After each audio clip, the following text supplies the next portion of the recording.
Venezuela está pasando por un nuevo boom en la construcción de viviendas.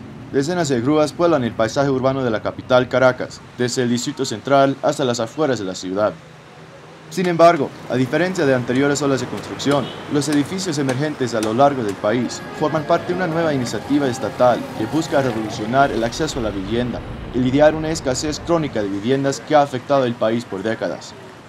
Gran Misión Vivienda Venezuela es uno de los más recientes de un número de programas sociales del Estado llamados Misiones Bolivarianas, que son financiadas por ingresos de la renta estatal de las masivas reservas petroleras nacionalizadas como parte del modelo autodenominado por el presidente Hugo Chávez, socialismo del siglo XXI.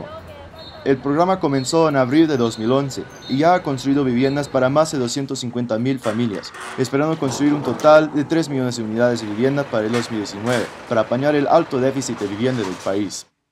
Hernán Vargas del Movimiento Pobladores se ha ocupado del asunto de vivienda por años. Él explica cómo la crisis de vivienda en Venezuela fue provocada por tendencias anteriores del mercado que exacerbaban inequidades sociales al establecer un centro de la ciudad exclusivo propenso a la especulación y una periferia marginalizada con construcciones de vivienda vulnerables a desastres naturales en los periodos de fuertes lluvias en el país.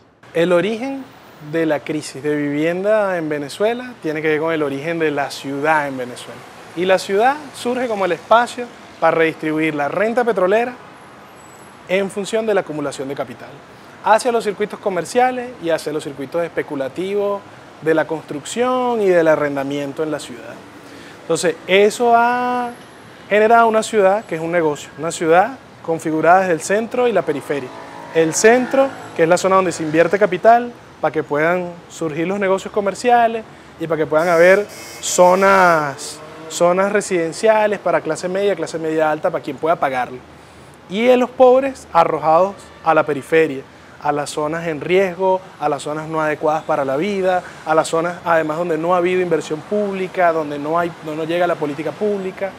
Junto con muchas comunidades venezolanas vulnerables a deslizamientos e inundaciones, el país también ha tenido que lidiar con una gran población de familias damnificadas que han perdido sus casas. El problema se convirtió en una crisis nacional en diciembre de 2010, cuando una cantidad excesiva de lluvia dejó a más de 100.000 personas sin hogar debido a la infraestructura y vivienda precaria, incapaz de resistir tales condiciones climáticas extremas.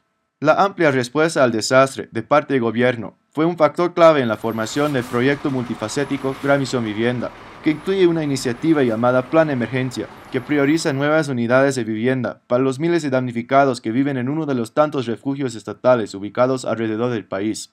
Katiuska Torres perdió su casa en las lluvias de 2010 y ha estado viviendo en un refugio con su familia por casi 2 años antes de trasladarse a un nuevo apartamento construido como parte de la Gran Misión Vivienda. Cuando llueve no tengo ese miedo pues de que me va a caer el cerro encima, sino que tengo más estabilidad ahora en este hogar. Tengo mi vida estable, que es lo principal para mí, para mis hijos y para mi familia, que es lo principal.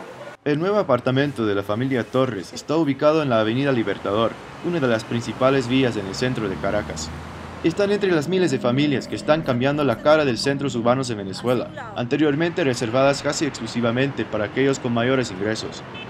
Arquitecta Paula Posani es la actual presidenta de Funda Caracas, una de las agencias de planificación urbana en Caracas que participa en Gran Misión Vivienda, que según ella no solamente está reformando el centro de la ciudad, sino también democratizando espacios públicos en Venezuela. Es por primera vez tú entiendes que con ese trabajo colectivo estás democratizando la ciudad. Una ciudad que la clase media y la burguesía vivían en ciertas zonas y tenían derecho al espacio público, a los parques, a la ciudad, a vivir como se vive en la ciudad. Y la gente pobre vive en barrios que se caen cuando llueve y no tienen derecho ni al transporte público, ni al parque, ni a la ciudad. O sea, la Gran Misión Vivienda es una forma de reconstruir el espacio de la ciudad a partir de la democratización. O sea, estamos democratizando el sentido de la ciudad y del espacio urbano.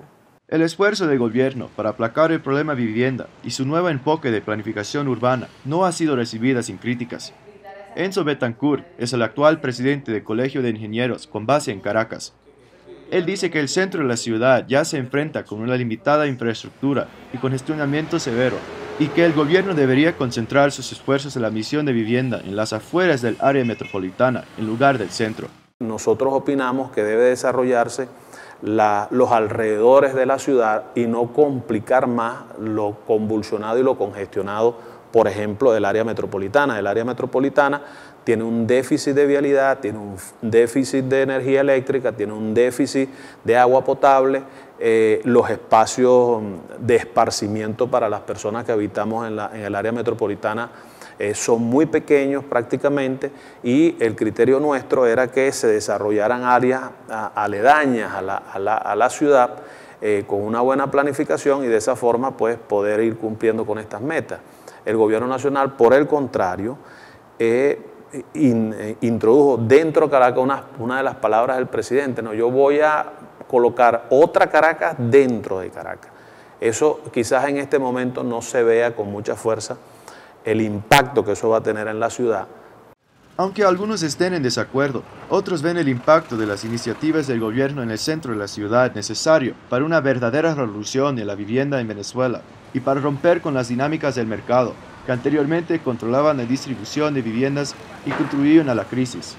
El impacto de construir vivienda pública, vivienda para los pobres en la ciudad, es que significa producir ciudad para quienes nunca se produjo ciudad. O sea, la ciudad durante los 90 fue el negocio para los ricos. De hecho, el neoliberalismo lo que hizo fue retomar la ciudad como el espacio para la clase dominante. Entonces, ahorita lo que estamos es irrumpiendo contra eso. Ahorita tenemos la posibilidad de disputar espacio dentro de la ciudad, disputar territorio, disputar suelo, pero además disputar identidad, disputar simbología dentro de la ciudad. Gran Misión Vivienda no solo está reformando el centro de la ciudad capital. Nuevos edificios están emergiendo en barrios alrededor del país, así como en comunidades rurales. Y un componente de la misión incluye también el mejoramiento y ampliación de 1 millón de unidades de vivienda existentes. El plan incluye la participación de agencias públicas de varios niveles de gobierno, el sector privado, los consejos comunales y otras organizaciones vecinales, y también una multitud de cuerpos internacionales representando 10 países. Con la reciente reelección del presidente Hugo Chávez, el programa parece asegurar al menos 6 años más de financiamiento, mientras continúa desarrollando el nuevo y radical enfoque que busca combatir el déficit crónico de vivienda en Venezuela. Desde Caracas, Venezuela, soy David Doherty con The Real News Network.